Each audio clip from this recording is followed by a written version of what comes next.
Hello, I'm Dr. Tehseen Chauhan, reproductive health and pelvic floor expert. आपने pregnancy रखने के लिए बहुत ट्रीटमेंट करवाई, मेडिसिन करवाई, IUI, IVF करवाया, बट सब फेल हो रहे हैं। तो वो क्यों हो रहे हैं, उसके रीजंस क्या हैं? आज की वीडियो में हम इसके बारे में डिटेल में जानेंगे।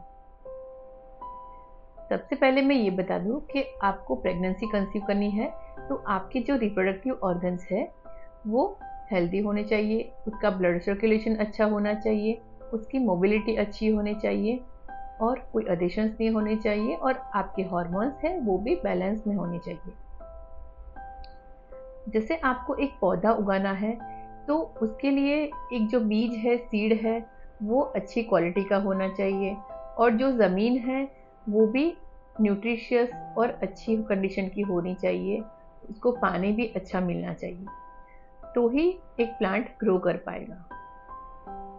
ऐसे ही एक सक्सेसफुल प्रेगनेंसी के लिए आपके जो एग है, जो स्पर्म है, वो अच्छी क्वालिटी के होने चाहिए, हेल्दी होने चाहिए और जो आपकी एंडोमेट्रियम है, जो यूटेरस के अंदर की लेयर है, वो भी हेल्दी होनी चाहिए, न्यूट्रिशियस होनी चाहिए, तो ही एम्ब्रियो बेबी वहाँ पे ग्रो कर पाएगा और वहाँ पे सक्सेसफुल हो पाएगा। और इसके लिए है हमारी हॉलिस्टिक ट्रीटमेंट। हॉलिस्टिक ट्रीटमेंट में कॉम्बिनेशन ऑफ ट्रीटमेंट रहता है जिसमें gynaecologist, physiotherapist, mental wellness, herbal medicine, dietitians, ये सब ट्रीटमेंट इंक्लूड करके हम ट्रीटमेंट करते हैं।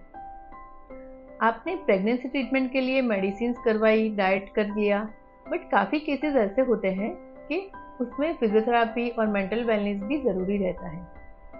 फिजियोथेरापी ट्रीटमेंट में कुछ मसाज थेरापीज, कुछ exercises, machine therapies, cupping therapies, ये सारी ट्रीटमेंट इंक्लूड करके ट्रीटमेंट होती है। और आपके ऑर्गन्स की मोबिलिटी इंप्रूव करने के लिए, ब्लड सर्कुलेशन इंप्रूव करने के लिए, अडेशंस रिमूव करने के लिए ये सब ट्रीटमेंट ज़रूरी रहती है। अगर आपको PCOD है तो आपके हार्मोन्स बैलेंस होना ज़रूरी है। अगर एंडोमेट्रियोसिस है तो आपके ऑर्गन्स के अडेशंस रिमूव होना ज़रूरी है, उसकी मोबिलिटी अच्छी होना ज़रूरी है। अगर आपने फिब्रॉइड्स या ट्यूब ब्लॉक के लिए कोई सर्जरी करवाई है तो सर्जरी के बाद अडेशंस बन जाते हैं तो वो अडेशंस रिमूव होना ज़रूरी है, मोबिलिटी वापस से इम्प्रूव करना ज़रूरी रहती है। और काफ़ी कंडीशंस है जिसमें आपको ये ट्रीटमेंट करवाना ज़रूरी रहता है। अगर आपको कोई ऐसी कंडीशंस है जिसमें आपको IVF ही करवाना पड़े तो ये हमारा holistic treatment pre IVF treatment भी कहलाता है, जिससे आपके IVF सक्सेस होने के चांसेस 80% तक बढ़ जाते हैं। तो आज ही अलीकम क्योर की हॉलिस्टिक ट्रीटमेंट से जुड़िए। अलीकम क्योर यानी इनफर्टिलिटी क्योर। हम आपकी प्रॉब्लम्स की रूट तक जाते हैं, तो आपको रिजल्ट्स देने में हमको काफ़ी अच्छा लगेगा। धन्यवाद।